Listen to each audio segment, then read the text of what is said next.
So today I'm going to teach you some reflexology where you can really help yourself on your fertility journey.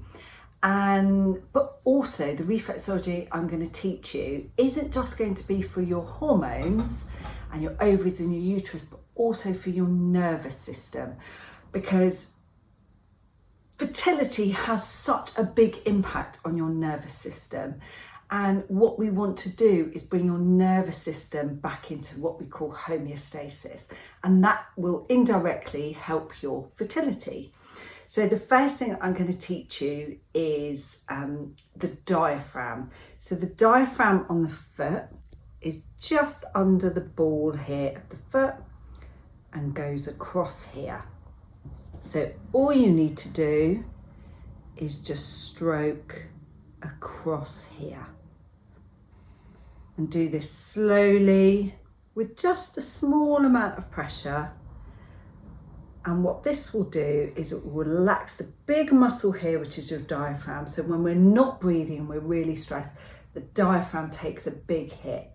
So working this point will really help you calm down and will enable you to breathe. And if you wanted to, you could come up to the pad of the foot as well. Now it's always good to use a little bit of cream. If you haven't got any cream, just use some olive oil, just so you can glide around the foot. Okay? And even as you're doing this, you're going to feel yourself, you're going to feel your lungs opening up, you're going to feel your diaphragm relax. The second thing I'm going to teach you is to calm your nervous system down. So the nervous system runs in the spine. So when we look at a foot, the head, here's the head, and here's the spine. Okay, so we're going to work down this reflex, just nice and gently, no pressure. So you start at the head. You could even hold the head here, because that's going to be nice and calming as well. And then work down the spine reflex. If you come up, that's going to wake you up. That's going to make you feel not heightened, but if you're feeling really sluggish, doing the opposite, doing this will wake you up.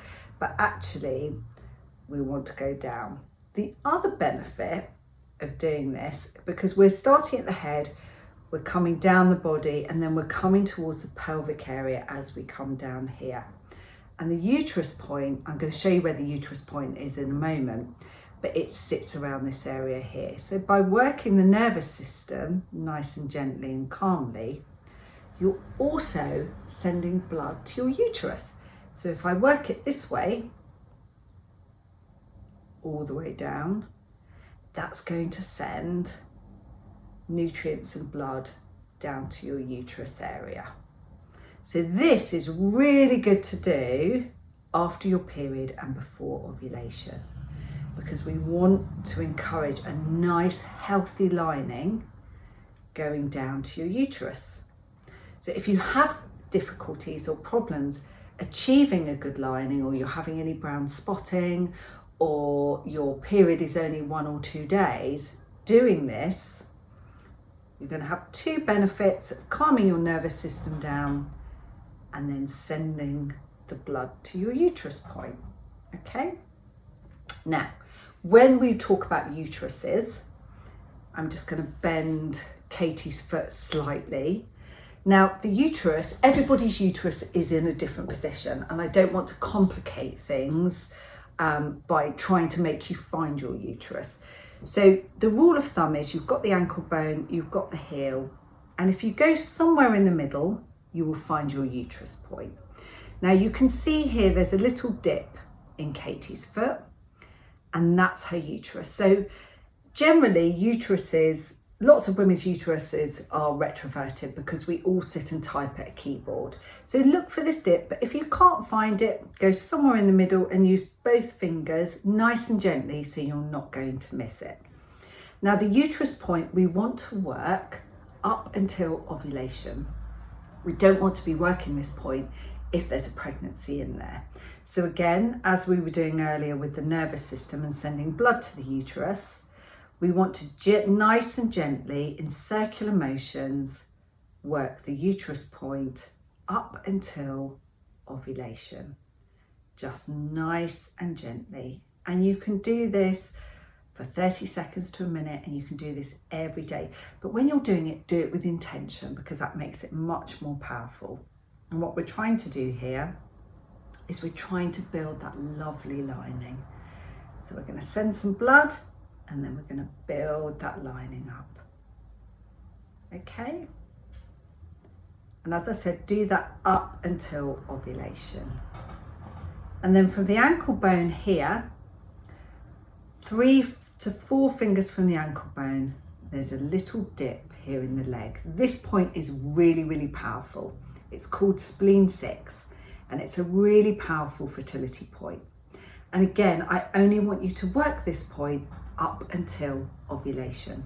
You don't work this point after ovulation. This point's really powerful. It's good at helping you regulate your cycles. It's good if you have polycystic ovaries or endometriosis, but it's also a really good point if you have menorrhea or menorrhagia. So again, just nice and gently, you can work this point. And sometimes it can feel a little bit tender. If it's tender, just take some pressure off. But again, do not work this point after ovulation. So I'm going to come on now to the ovary part of the foot. So again, we're going to take the ankle bone, take the heel, and in the middle, generally, you will feel the ovary. And sometimes you can feel, if you take pressure off, you can feel a little bit of a buzz underneath the finger. So to work the ovary point, and you can work this point throughout the whole cycle. And let me tell you why you should. So the ovary, we want to encourage the body to ovulate. So if you have PCOS, for example, and you struggle with ovulation, this is a really good point to work. So what happens when you release your lovely egg or your follicle? It's released from something called a corpus luteum. And it's that sits in your ovary, and it pumps out the hormone progesterone. And it's that hormone that's going to help you sustain your pregnancy. So we're going to work this point throughout the whole cycle. Now, around ovulation, if you wanted to, you could also work the fallopian tube. So here's your lovely ovary, and we're going to work the fallopian tube all the way over to the uterus. So we're going to start at the ovary, and we're going to work the fallopian tube, which fits very logically, as it does in the body, round to the uterus. So this is a good point if you've had a history of ectopic pregnancies. And it's just a good point to work anyway, just to try and help that fallopian tube stay nice and clear. So I'm going to stimulate that ovary. And you can do this around ovulation. And once you've felt that you've ovulated, you could even do it for a couple of days after ovulation to encourage implantation, but then you must stop. You don't want to be working this point after that. So just to show you the whole sequence again, we've got the diaphragm, which we're going to work here. And if we wanted to, we could come up here, open up the chest, open up the lung. That's really going to promote relaxation and breathing. We forget to breathe when we're trying for a baby because it's so stressful. And then from here, we're going to send blood flow down to our uterus. Then we're going to work our lovely uterus point. It's really good to keep your uterus nice and warm as well. In Chinese medicine, acupuncturists believe that keeping the uterus warm can really help. So I always say to my clients, keep your feet lovely and warm. You may even want to bathe your feet in warm water every night when you're trying for a baby. But yeah, keeping some nice warm socks on around your feet and around your belly can be really helpful for fertility in Chinese medicine terms. And then we've got that spleen 6, which we're going to work here. Again, if it's tender, don't worry, just take pressure off. Try not to ram into this point. We only do these points up until ovulation, remember? And then we're going to go over to the ovary side. We're going to work this point here. And around ovulation, we're going to tell that lovely egg, that follicle, where it needs to go. Around to the uterus. We don't want to sweep back because we don't want the follicle to come back. So we go sweep like that. And those points are going to really help you. They're nice and easy and they work really well. We've had a lot of pregnancies to show for them. I hope you found that useful.